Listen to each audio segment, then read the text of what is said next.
नमस्कार। मैं विनीता कुठारी आप सभी का बीए तृतीय वर्ष गृह विज्ञान के वस्त्र विज्ञान की क्लास में स्वागत करती हूँ।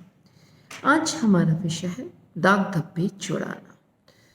प्रतिदिन उपयोग में आने वाले वस्त्रों और परिधानों पर दाग धब्बे लग जाना कोई आश्चर्य की बात नहीं है। विभिन्न कार्यों को संपन्न करते समय कहीं न कहीं किसी न किसी चीज पर दाग धब्बे लग ही जाते हैं, चाहे हम कितनी ही सावधानी से कार्य क्यों नहीं करते।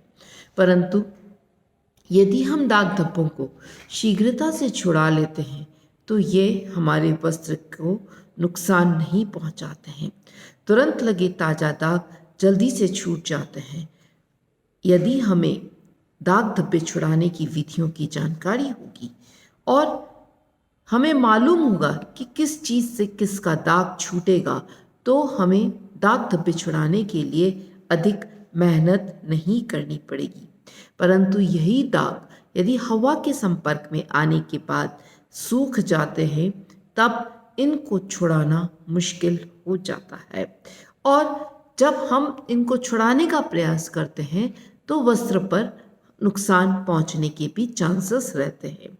अतः आवश्यक है कि हम दाग धब्बों को छुड़ाने की विधि की जानकारी रखें, जिससे कि दाग धब्बे लगते ही हम हमारे वस्त्र से उन्हें साफ कर सकें। यदि हम दाग धब्बे लगे वस्त्रों का पहनते हैं तो वह हमारे वस्त्र आकर्षणहीन होते हैं। वस्त्र एक तो दूसरा हमारा व्यक्तित्व के ऊपर ये प्रभाव डालते हैं और हमें एक लापरवाह इंसान के रूप में लिया जाएगा यूजुअली। तो एक गृहिणी को दाग धब्बे छुड़ाने का ज्ञान होना आवश्यक होता है। दाग धब्बे चाहे पुराने हो अथवा नए, छुड़ा लेना ही उत्तम रहता है।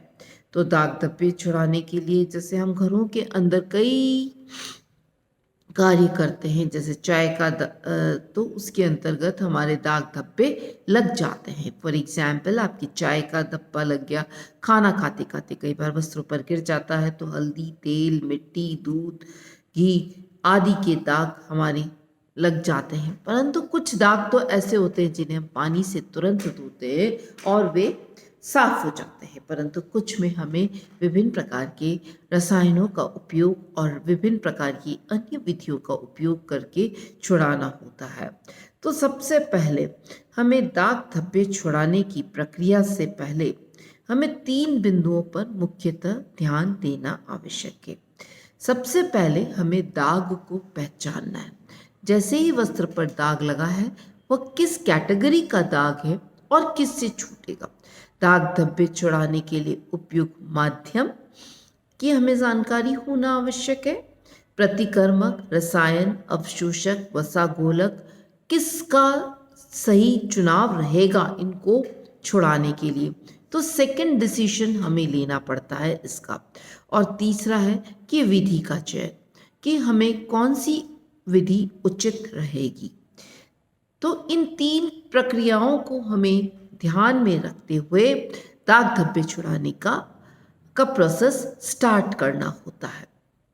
सबसे पहले दाग को पहचाना, दूसरा दाग धब्बे के लिए उपयुक्त माध्यम को चुनाव करना और तीसरा उपयुक्त विधि का चयन करना। तो इस प्रकार हम देखते हैं दाग धब्बे छुड़ाने की प्रक्रिया के 3 बिंदु अत्यधिक महत्वपूर्ण होते हैं। आइए अब हम देखते हैं दाग धब्बों के वर्ग। वस्त्र पर लगे दाग धब्बों को उनकी प्रकृति के अनुसार हम विभिन्न वर्गों में बांट सकते हैं। पहला होता है वनस्पतिक दाग या वेजिटेबल स्टेन्स। ये दाग वनस्पति स्रोत जगत से लगते हैं, जैसे चाय, कॉफ़ी, कोको, शहद, फल, हल्दी, सब्जी। इन्हें छुड़ाने के लिए क्षारीय प्रतिकर्मकों का उपयोग करना चाहिए, क्योंकि इनमें अधिकांश दाग अम्लिक प्रकृति के होते हैं। सेकंड है आपका प्राणिज दाग, एनिमल स्टेन्स। इन दाग धब्बों का स्रोत प्राणिज जगत होता है। दूध, अंडा, रक्त, मांस, दही आदि के दाग इस श्रेणी के अंतर्गत आते हैं। इनमें प्रोटीन के दाग धब्बे भी कहते हैं क्योंकि इन्हें संगठन में प्रोटीन मुख्य रूप से विद्यमान होता है। प्रोटीन गर्म जल की उपस्थिति में शीघ्रता से जम जाता है और दाग पक्का हो जाता है, जिन्हें छुड़ाना अत्यंत कठिन कार्य होता है। अतः प्राणिज दाग को छुड़ाने के लिए गर्म जल का उपयोग करना भूल कर भी नहीं करना चाहिए। दाग धब्बे छुड़ाने के लिए जो एनिमल स्टेन्स होते हैं या जिन्हें हम प्रोटीन स्टेन्स कहते हैं, उन पर हमेशा ठंडे पानी का उपयोग करना चाहिए, क्योंकि गर्म पानी की प्रकृति से प्रोटीन की प्रकृति बदल जाती है, वह कोएगुलेट हो जाता है और कपड़े पर अधिक स्थिर हो जाता है। खनिज दाग, इस प्रकार के दाग धब्बों में खनिज तत्वों की प्रमुखता होती है। इनमें खनिज तत्वों के साथ साथ रंग भी होते हैं। जंग, शाही, औषधि आदि के दाग इसके अंतर्गत आते हैं। इन दाग धब्बों को छुड़ाने से पहले अम्लीय प्रतिकर्मकों का प्रयोग करते हैं और फिर क्षारीय प्रतिकर्मकों का प्रयोग किया जाता है, जिससे वस्त्र पर अम्लीय प्रतिकर्मक का प्रभाव नष्ट हो जाता है और वस्त्र के रेशों पर अम्ल अथवा क्षार का कोई दुष्प्रभाव नहीं पड़ता है।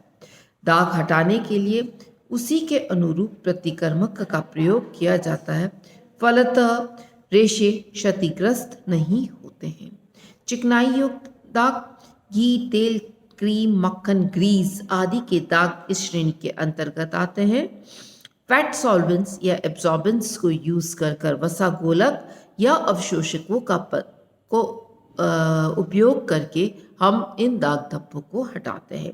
रंग के दाग, डाई स्टेन्स जिसे हम कहते हैं, रंग भिन्न भिन्न प्रकृति के होते हैं। कुछ अम्लीय प्रकृति के होते हैं, कुछ क्षारीय प्रकृति के होते हैं तथा कुछ रंग उदासीन भी होते हैं। अतः रंग के दाग छुड़ाने से पूर्व हमें रंग की प्रकृति एक अच्छी तरह से ज्ञात कर लेनी चाहिए, तभी हमें इसका दाग छुड़ाना चाहिए। रंगों की प्रकृति के अनुरूप ही हमें प्रतिकर्मकों या रीएजेंट्स का उपयोग करना चाहिए। पसीने के दाग, हालांकि पसीने मानवीय स्रोत से प्राप्त दाग है, परंतु इन्हें प्राणिज दाग के अंतर्गत नहीं रखा गया है, क्योंकि इस दाग में प्रोटीन की अनुपस्थिति रहती है। प्राय पसीने को प्रकृति भी अम्लीय होती है। किसी व्यक्ति के पसीने में क्षारीय भी हो सकता है। पसीने का दाग छुड़ाने के लिए ठंडे पानी तथा अमोनिया का तनु घोल का उपयोग किया जाता है। नेक्स्ट है घास का दाग। कई बार हम पेड़, पत्ते, पौधे या घास के दाग होते हैं। घास में क्लोरोफिल उपस्थित होता है और इस कारण से वानस्पतिक दाग में न रखकर इसे हम अलग वर्ग के दाग में रखते हैं। कई बार हम कपड़ों को आयरन करते हैं, तब हमारे पास झलने के दाग या झुलसने के दाग, कई बार अनचाहे अनजाने में या अत्यधिक गर्म स्त्री के वस्त्र पर संपर्क आने में वस्त्र हमारा ब्राउन कलर का हो जाता है और हल्का सा कालिक लिए होता है वह ब्राउनिश कलर। तो इस तरह के दाग को हम झुलसने के दाग या स्कॉर्च स्टेन्स कहते हैं। इन्हें भूरे भूरे कालिकामय दाग को झुलसने के दाग भी कहा जाता है। इन्हें छुड़ाने के लिए ठंडे पानी से धोकर धूप में सुखाया जाता है। दाग न छूटने पर अमोनिया के घोल से हम दाग छुड़ाते हैं। पेंट और वार्निश के दाग, पेंट और वार्निश के दाग भी अगेन अलग अलग क्वालिटीज़ के होते हैं, इसलिए इन्हें छुड़ाने के लिए दाग वाले वर्ग में न रखकर एक अलग वर्ग में रखा गया है। इसे छुड़ाने के लिए फैट्स यूज़ किए जाते हैं। अननोन दाग, यह दाग कुछ काफ़ी पुराने हो जाते हैं जिन्हें पहचानना मुश्किल होता है।